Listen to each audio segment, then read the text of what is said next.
All stories on this channel are original content, fully protected by copyright and intellectual property laws. Any unauthorized copying, re-uploading, narration, or use of these stories will be considered copyright infringement and may lead to serious legal consequences. These stories are exclusively owned by this channel. Respect the rights or face legal action. This story was sent to me by one of my subscribers, Emily R., and I wanted to share it on the channel. I work overnights as a gas station clerk in our small town. Our station sits just off the highway that leads out of town, so most of the customers I get are long-distance travelers passing through. Because of that, my night shifts are never predictable. Some nights are busy with truckers and families stopping in, while other nights are so quiet that I barely see a single car for hours. That particular night was on the slower side. Every now and then, a few cars would stop for gas, but for the most part, it was calm. Thankfully, my boss had left me a list of tasks to keep me busy. I was supposed to reset one of the shelves, taking everything off, adjusting the racks, then putting all the products back in order. It's not hard work, just time-consuming. About an hour into my shift, I heard thunder rumbling in the distance. When I checked the forecast, it said a storm was on its way. I decided to finish up the outdoor chores before the rain hit, so I went outside to take care of the trash bins.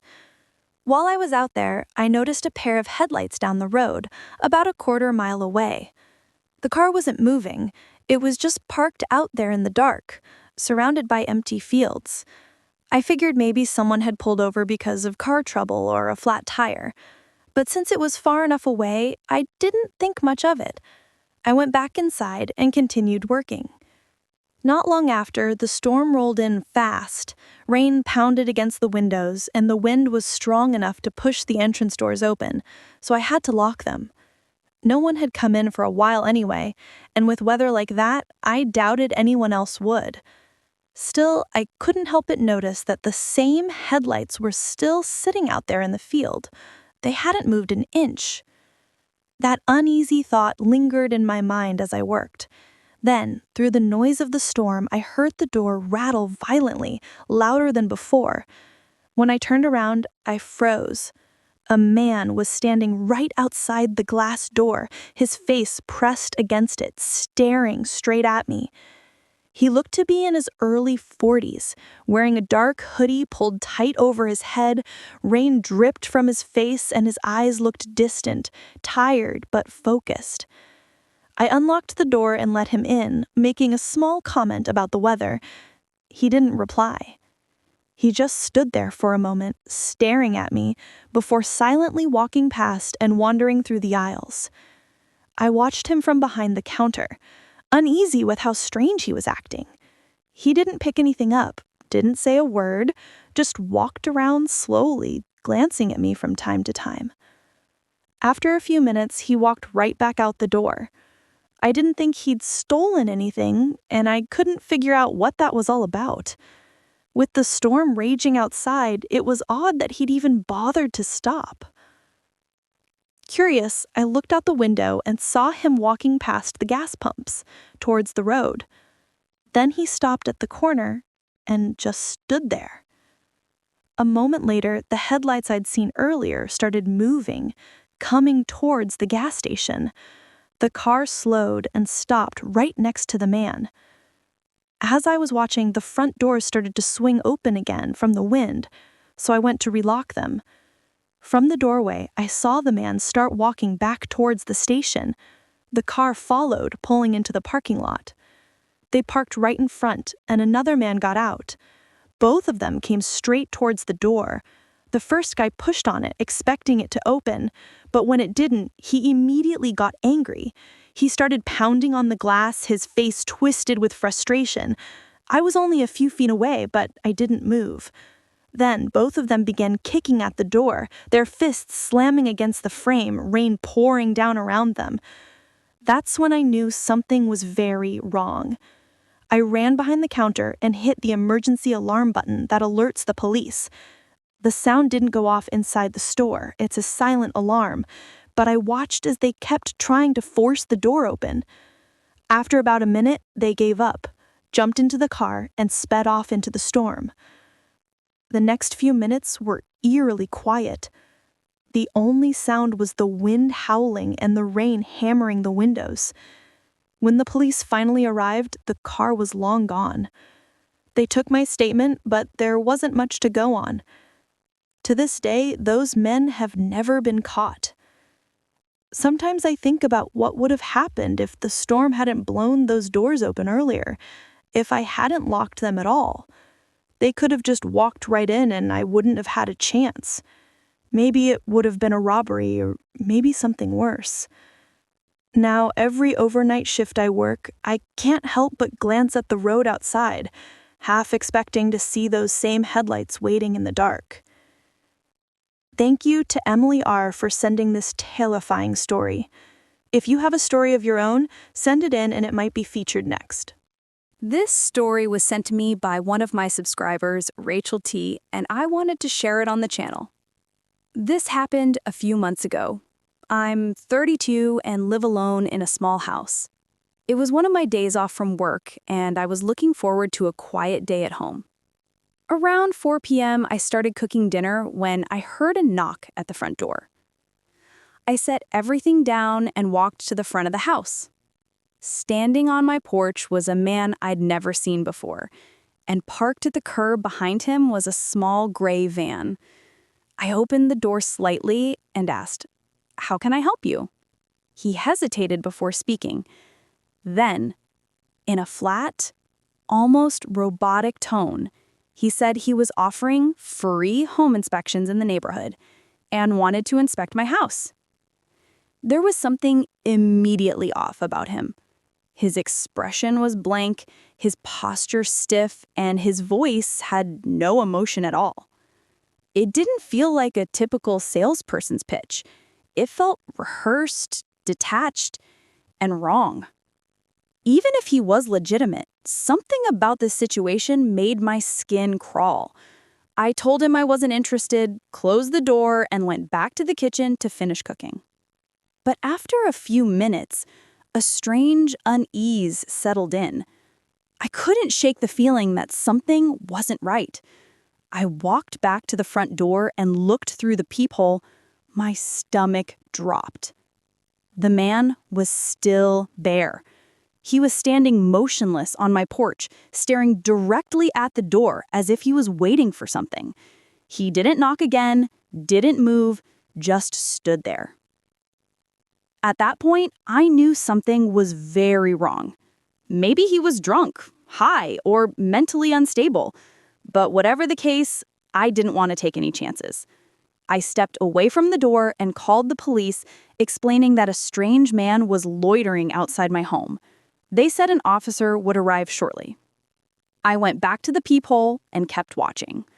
About a minute later, the man suddenly turned, walked down the steps, got into his van, and drove away, just before the officer arrived. The timing couldn't have been worse, but I was just relieved he was gone. I gave the officer his description and the details of what happened, then tried to relax and enjoy what was left of my evening. A few hours passed without incident. By 8 or 9 p.m., I was in bed scrolling on my phone when I heard the sound of an old engine outside. It stopped right in front of my house. My blood ran cold. I went to the window and peeked through the blinds. It was the same gray van. I couldn't see the man anywhere, but I heard the car door slam.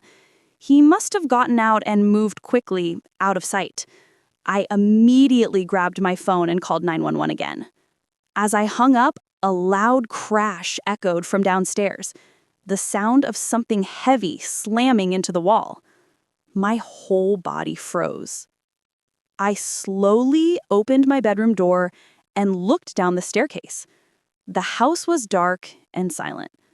Then I noticed the curtains in the living room swaying, even though the windows were closed, or so I thought.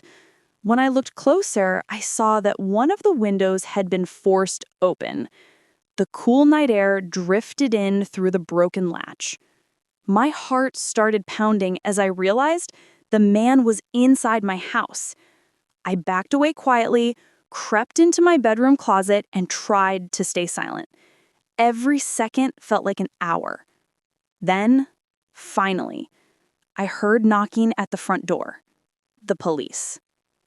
I rushed downstairs and opened the door for them, trembling as I tried to explain what was happening. The officers moved quickly through the house, and within seconds, they found the man crouched behind the kitchen counter. He didn't fight back.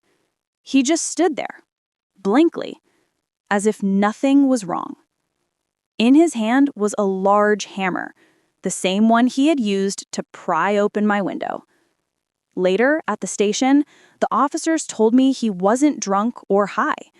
But what unsettled the most was his demeanor. He barely spoke, and when he did, it was as if he didn't even remember what he had done. His face remained emotionless the entire time. It still chills me to think how differently that night could have ended. If I hadn't stayed awake a little longer, or if I hadn't heard his van pull up, I might not be here to tell this story. Now, every time I hear a knock at the door, I can't help but hesitate.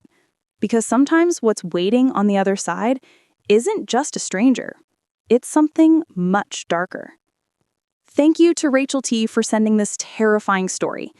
If you have a story of your own, send it in and it might be featured next. This story was sent to me by one of my subscribers, Daniel M., and I wanted to share it on the channel. I lived in a small, 4-story apartment complex. I used to have a roommate, but they moved out a few months ago, and I decided it would be easier to stay rather than move somewhere new.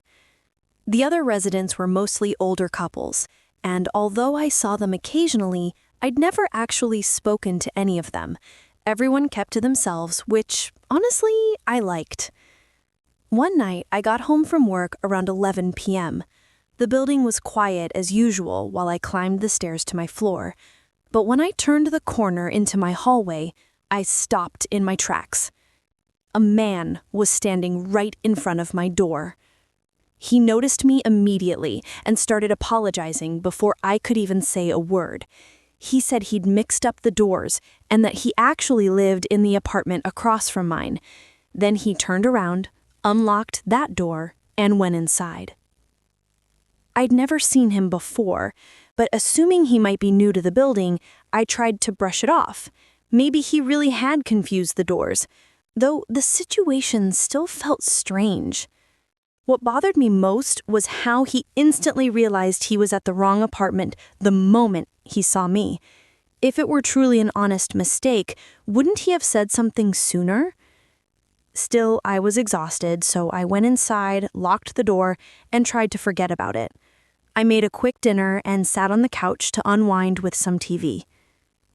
About 30 minutes later, I heard something outside my door. It was faint, a quiet shuffling sound, like someone brushing against the door. My stomach tightened. I turned off the TV and listened. The sound stopped.